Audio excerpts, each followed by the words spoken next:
नमस्कार दोस्तों। सबसे पहले स्वागत करते हैं हम आपका कैरियर मेकर इंस्टीट्यूट सतना में। और आज हम फिर हाजिर हुए हैं करंट अफेयर की एक नई क्लास को लेकर के। और आप हमारा वीडियो देखते हैं, कमेंट्स करते हैं, ये हमें अच्छा लगता है, इसके लिए हम धन्यवाद देते हैं। ज़्यादा समय न लेते हुए आज की क्लास शुरू करते हैं। शुरू करने के पहले जैसे हम हमेशा आपको एक क्वेश्चन देते हैं पिछले वीडियो में, जिसके कमेंट्स की गुजारिश आपसे आंसर के कमेंट्स की गुजारिश की जाती है। आप सब दोस्त करते हैं और सभी के आंसर लगभग सही होते हैं। तो चलिए देखते हैं कि हमारा कल का प्रश्न आपके लिए क्या था। तो दोस्तों, हमारा कल का प्रश्न जो मैंने आपको लिए दिया था वो था कि चैट जीपीटी के जनक कौन है। चैट जीपीटी के जनक कौन है? Sam Altman, Mark Zuckerberg, Jeffrey और स्टीव जॉब्स। तो सैम ऑल्टमैन इसका सही आंसर है। सभी मित्रों ने यही जवाब दिया है। सैम ऑल्टमैन चैट जीपीटी के जनक हैं। मार्क जुकरबर्ग तो आप तो जानते हैं, फेसबुक जो वर्तमान में मेटा के सीईओ हैं या ओनर हैं उनके। जेफरी एआई के जनक हैं, आर्टिफिशियल इंटेलिजेंस के। और स्टीव जॉब्स एप्पल जो मोबाइल फोन आता है उसके संस्थापक हैं। तो चैट जीपीटी के जनक हैं सैम ऑल्टमैन। Chat GPT. हमारा आज का प्रश्न है पहला आपके लिए करंट अफेयर में कि कौन सा देश छठे हिंद महासागर सम्मेलन आईओसी का मेजबान है, माने होस्ट कर रहा है, कौन सा देश है? हमारे पास चार ऑप्शंस हैं, बांग्लादेश, श्रीलंका, पाकिस्तान और चीन। तो इसका सही जवाब है दोस्तों बांग्लादेश। बांग्लादेश छठे हिंद महासागर सम्मेलन आईओसी का मेजबान देश है। छठे हिंद महासागर सम्मेलन आईओसी का आयोजन क्षेत्र, राज्यों और प्रमुख समुद्री भागीदारों को लाने के लिए रहा है, ताकि क्षेत्र सभी के लिए सुरक्षा और विकास भावनाओं पर चर्चा की जा सके। यह ढाका बांग्लादेश की राजधानी है। ढाका बांग्लादेश में आयोजित किया जा रहा है। हिंद महासागर सम्मेलन इंडियन ओशियन कॉन्फ्रेंस आईओसी 2016 में शुरू किया गया था।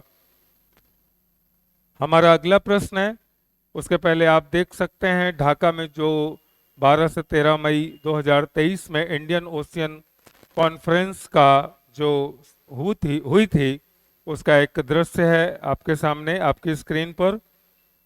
हमारा अगला प्रश्न है, विश्व स्वास्थ्य संगठन ने किस बीमारी के लिए 10 महीने लंबे वैश्विक स्वास्थ्य आपातकाल की समाप्ति की घोषणा की?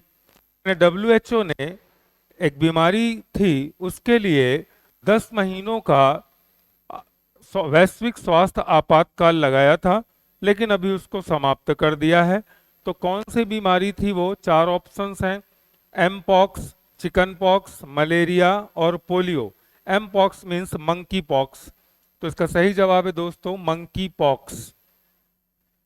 मंकी पॉक्स बीमारी ऐसा माना जाता था कि ये बंदरों से आई है, लेकिन बहुत सारे विद्वानों का मत नहीं था कि वो बंदरों से आई है। खैर, जो भी रहा हो, विश्व स्वास्थ्य संगठन ने इस बीमारी के लिए 10 महीने का वैश्विक स्वास्थ्य आपातकाल लगाया था, जिसे अभी वर्तमान में उससे समाप्त कर दिया गया है। एमपॉक्स, जिसे मंकी पॉक्स भी कहा जाता है, एक वायरल बीमारी है जो तरल पदार्थों के सीधे संपर्क में फैलती है। विश्व स्वास्थ्य संगठन डब्ल्यूएचओ ने हाल ही में इस बीमारी के लिए 10 महीने लंबे वैश्विक स्वास्थ्य आपातकाल की समाप्ति की घोषणा कर दी है। ये मंकी पॉक्स बीमारी जैसा होता है, 3-4 स्टेज बल्कि 5 स्टेज में होता है। पहले स्टेज में इस तरह, दूसरे में ऐसे पॉपल्स बन जाते हैं, और तीसरे में आप देख रहे हैं स्टेज में, और चौथे स्टेज पर इस तरह, और जो लास्ट स्टेज है 5 नंबर की, ऐसे धब्बे स्किन में आ जाते हैं। हमारा अगला प्रश्न है, एससीओ स्टार्टअप फोरम 2023 का आयोजन किस शहर में किया गया? चार ऑप्शंस हैं, नई दिल्ली, मुंबई, कोलकाता और चेन्नई। तो इसका सही जवाब है नई दिल्ली। नई दिल्ली में एससीओ स्टार्टअप फोरम 2023 का आयोजन किया गया। एससीओ स्टार्टअप फोरम का तीसरा संस्करण हाल ही में आयोजित किया गया। इसका आयोजन नई दिल्ली में उद्योग और आंतरिक व्यापार संवर्धन विभाग द्वारा किया गया।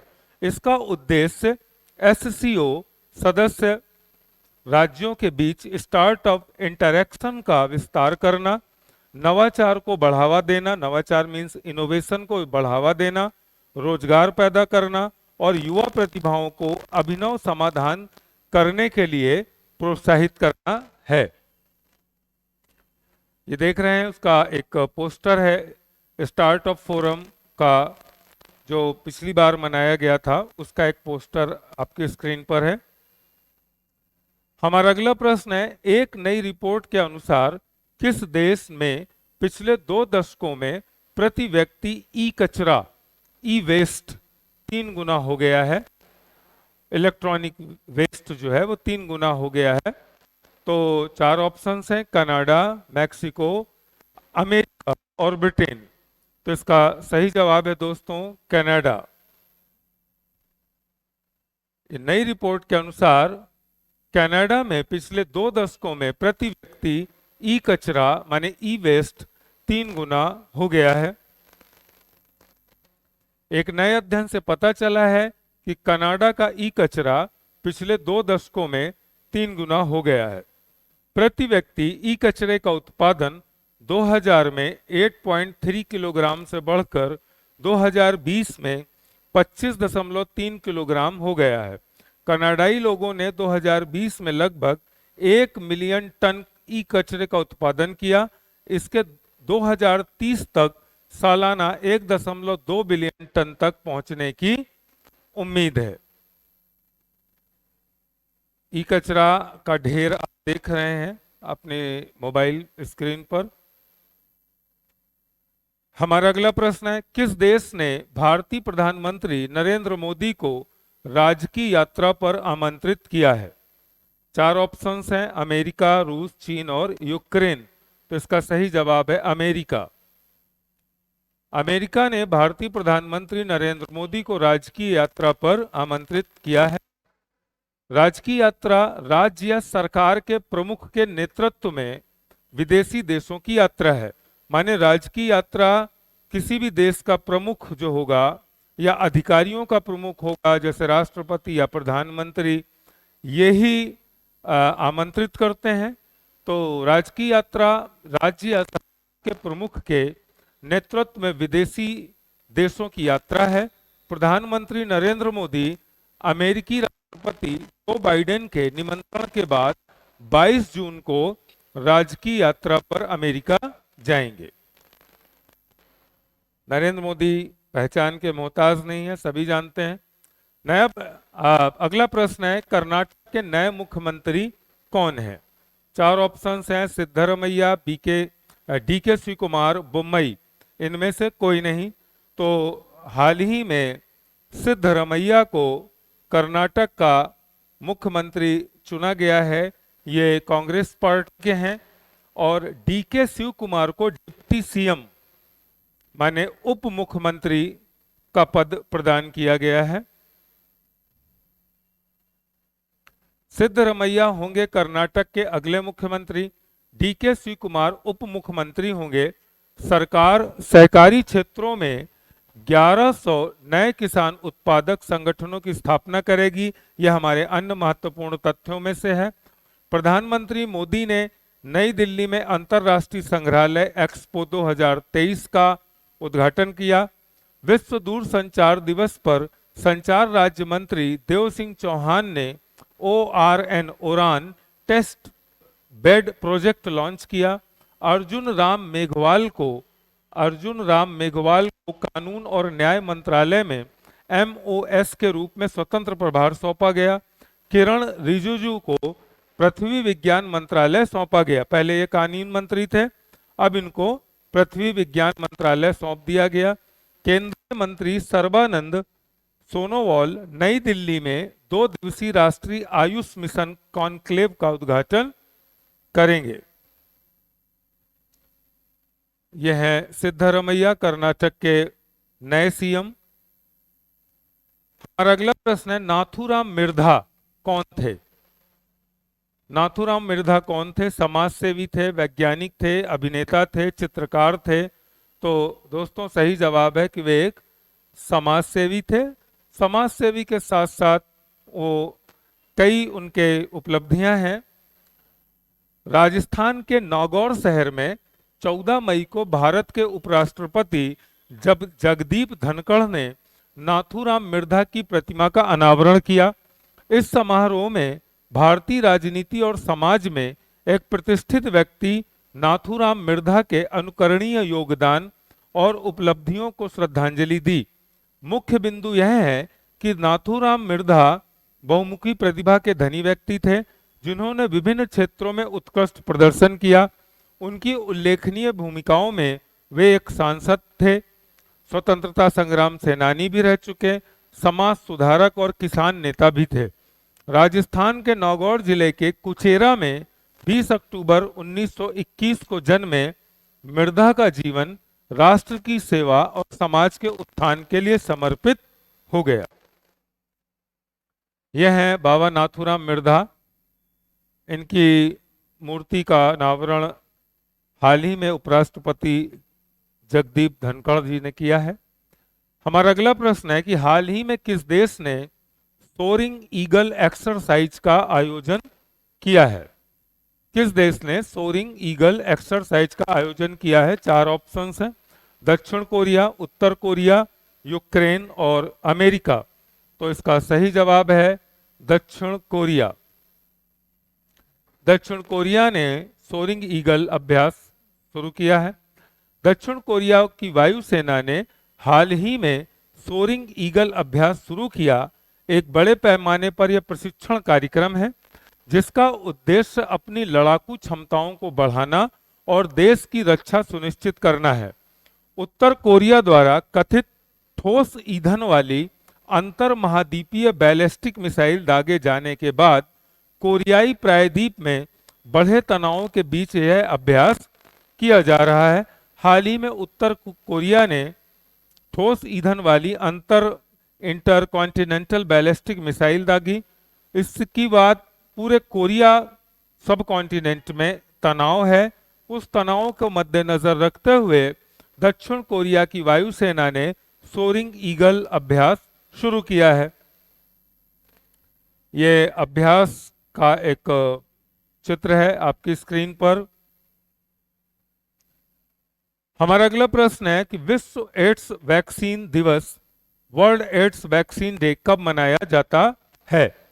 18 मई, 17 मई, 16 मई, 15 मई। तो इसका सही जवाब है दोस्तों 18 मई को। 18 मई को विश्व एड्स वैक्सीन दिवस, वर्ल्ड एड्स वैक्सीन डे मनाया जाता है।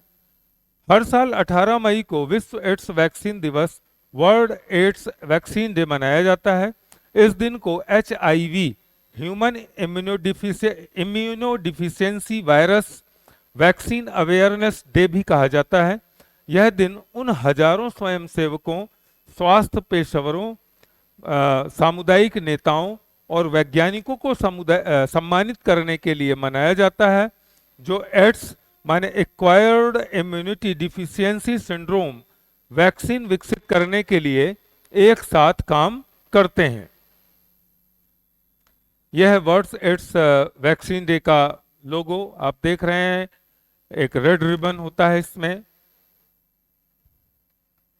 हमारा प्रश्न है, किस देश के प्रधानमंत्री सितिवेनी राबुका ने भारतीय मूल के लोगों से माफी मांगी है?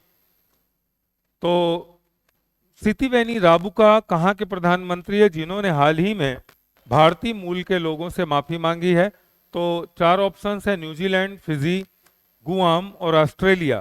तो इसका सही जवाब है फिजी। फिजी यह है सितवेनी राबुका, बने फिजी के नए प्रधानमंत्री। 16 साल बाद फिजी को नया पीएम मिला। इन्होंने भारतीय मूल के लोगों को से माफी मांगी है। क्यों मांगी है, आइए इस प्रश्न में देखते हैं। फिजी के पीएम सितवेनी राबुका ने भारतीय मूल के लोगों से माफी क्यों मांगी? 1987 के तख्ता पलट और अत्याचार की वजह से, 1980 के तख्ता पलट और हत्या की वजह से, 1996 के तख्ता पलट और अत्याचार की वजह से, 2006 के तख्ता पलट की वजह से।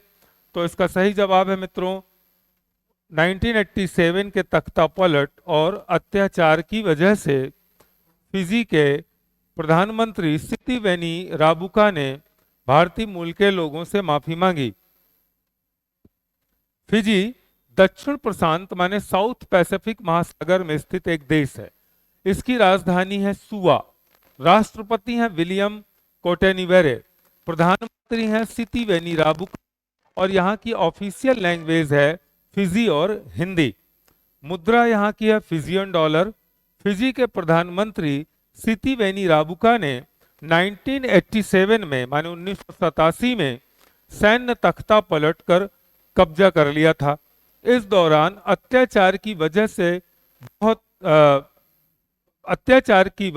बहुत सा टैक्स किया गया था, माने बहुत सताया गया था। उस वक्त वे सेना के अधिकारी थे। राकुबा ने भारतीय मूल के लोगों के प्रभाव वाली सरकार को हटाकर सत्ता में भारतीय मूल के लोगों को वहां से पलायन करना पड़ा। राकुबा का आरोप था कि भारतीय मूल के लोगों की संख्या फिजी के मूल निवासियों से ज्यादा हो गई थी। वर्तमान में 37.5% आबादी भारतीय मूल की है। फिजी के प्रधानमंत्री सितवेनी राबुका ने माफी मांगी है। 1987 में उन्होंने भारतीय मूल के लोगों के खिलाफ जो तख्ता पलट किया था वो सही नहीं था। वे खुद उन लोगों की तरफ से जो उनके साथ थे 14 मई 1987 को सैन्य तख्ता पलट के लिए माफी मांगते हैं। हम अपनी गलतियों की और इतने सारे लोगों को, खास पर इंडो फिजी लोगों को आहत करने की गलती मानते हैं। पीएम मोदी की यात्रा से पहले माफी खास बात है कि फिजी के प्रधानमंत्री ने मांगी है यह माफी, क्योंकि भारतीय प्रधानमंत्री नरेंद्र मोदी 22 मई 2023 को फिजी जाने वाले हैं, वहां एक आधिकारिक यात्रा पर। हमारा अगला प्रश्न है, हाल ही में कर्तव्य पथ पर पॉकेट मैप का अनावरण किसके द्वारा किया गया? 4 ऑप्शंस हैं, नरेंद्र मोदी, अमित शाह, राजनाथ सिंह, इनमें से कोई नहीं। तो नरेंद्र मोदी ने, जो भारत के प्रधानमंत्री हैं, इन्होंने कर्तव्य पथ के पॉकेट मैप का अनावरण किया। नरेंद्र मोदी हैं आपके स्क्रीन पर। हाल ही में, अगला हमारा प्रश्न है, हाल ही में जोमेटो ने किस बैंक के साथ जोमेटो यूपीआई लॉन्च किया है? 4 ऑप्शंस हैं, आईसीआईसीआई, एक्सिस, एयू फाइनेंस और एसबीआई। तो इसका सही जवाब दोस्तों आईसीआईसीआई। आईसीआईसीआई बैंक के साथ जोमेटो ने मिलकर जोमेटो यूपीआई लॉन्च किया है हाल ही में। स्क्रीन पर आपने जोमेटो यूपीआई का मोबाइल पर आप देख रहे होंगे। हमारा आज का प्रश्न है दोस्तों, जो आपके लिए, जैसा कि हम हमेशा वीडियो के अंत में आपको एक प्रश्न देते हैं जिसके जवाब का इंतजार हम अपने कमेंट्स बॉक्स में करते हैं। तो दोस्तों आज के लिए आपका प्रश्न है कि हाल ही में टाटा सन के चेयरमैन एन चंद्रशेखरन को किस देश के सर्वोच्च सम्मान से सम्मानित किया गया? एक बार फिर प्रश्न दोहरा दूं, हाल ही में टाटा सन के चेयरमैन एन चंद्रशेखरन को किस देश के सर्वोच्च सम्मान से सम्मानित किया गया है? 4 ऑप्शंस हैं, फ्रांस, ब्रिटेन, यूएई और यूएसए। तो दोस्तों इसके जवाब, आपका जवाब हम कमेंट्स बॉक्स में प्रतीक्षा करेंगे आपके जवाब की। हालांकि आप रोज ही जवाब देते हैं, उसके लिए हम धन्यवाद देते हैं। और हमारे वीडियो को आप पसंद करते हैं, सब्सक्राइब करते हैं, शेयर करते हैं, उसके लिए भी हम धन्यवाद देते हैं। चलिए आज यहीं से हम विदा लेते हैं आपसे। मिलते हैं कल एक नई करंट अफेयर क्लास के साथ। तब तक के लिए नमस्कार, धन्यवाद।